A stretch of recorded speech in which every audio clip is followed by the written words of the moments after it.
Get into entertainment news updates. Now, Assistant Commissioner of Police and Gospel Musician ACP Kofi Sapong has opened up about the struggles he went through growing up, revealing that he used to sell kinky to support his education. Now, speaking on the career trail on Joy Learning TV and Joy News, he shared how life was tough for his family and how he had to drop out of school several times because there was no money to pay his fees. Now, he explained that despite his mother's efforts to support him, the burden was heavy due to the number of dependents she cared for. Now, to change the cycle of dropping out, he made a bold decision at just 13 years old to prepare and sell kinky. Growing up? Yes, my ambition for the future at that time was to be a teacher because I love children a lot. I don't know, that's the reason why children also love me. And so that was my plan, that I would be a teacher. But life was not easy. I dropped out from school 3-4 times because school fees was difficult to pay.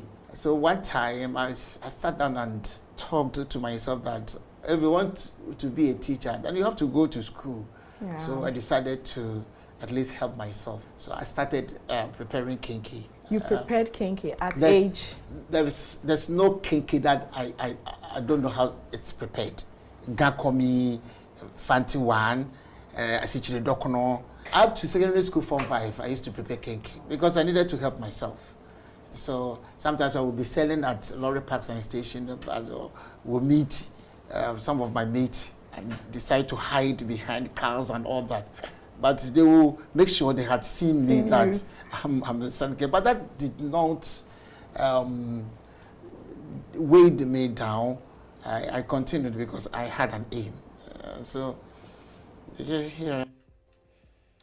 Well, away from that, Liberian singer Jay-Zino has shared his plea to award schemes in Africa, highlighting the lack of transparency. Speaking to Andy Dostio on Daybreak Hits, the singer explained that many people think that the fans' votes incite the awards musicians get, but it's not usually the case. He pleaded that the board should give the awards to whoever deserves them and not be biased by personal relationships, and also take control of the voting system since they are equipped to know who truly deserves it.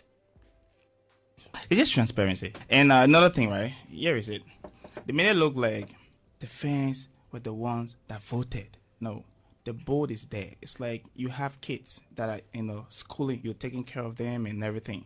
And they work in the house. They all have their positions in the house. So when it's time for you to give them accordingly, and then you make it look like the people also got to vote who is the best kid in your house. No, you in the house, you're the father of the house, so you know, or you're the mother of the house, so you know, so you should give them accordingly. So even if you want the people outside to vote something, let them take at least 30% or 40% of whatever voting. You give the 60% to who deserve whatever you're supposed to do. But in Africa, we see these things keep going on. It's not only in Liberia.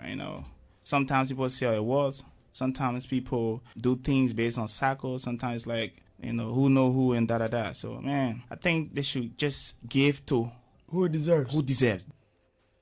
Finally, before I go, Jude Okoye, the elder brother and former manager of the legendary music duo P Square, has finally been released from custody after spending more than 2 months, with Nigeria's Economic and Financial Crimes Commission, EFCC.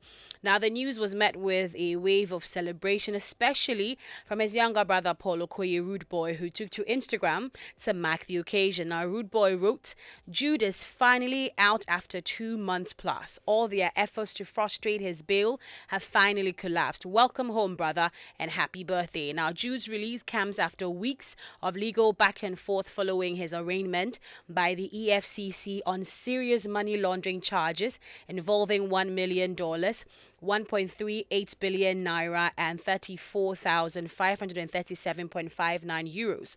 Now, a Lagos court presided over by Justice Alexander had earlier ruled that Jude be granted bail on the condition that he provides two sureties worth 100 million naira each. Now, the court also restricted him from traveling outside Nigeria. Now, that is how we wrap up on our entertainment news updates here on The Drive. My name is aKorfa. Lexis, Over to you. I'm just so uncomfortable when I hear news about P Square. P Square. Because, I mean, They were it. the darling boys of Africa. It just all so went sad. downhill too quickly. Oh, man. It's really sad. Really, really sad. But their What music sort of is timeless. temptations did they come across?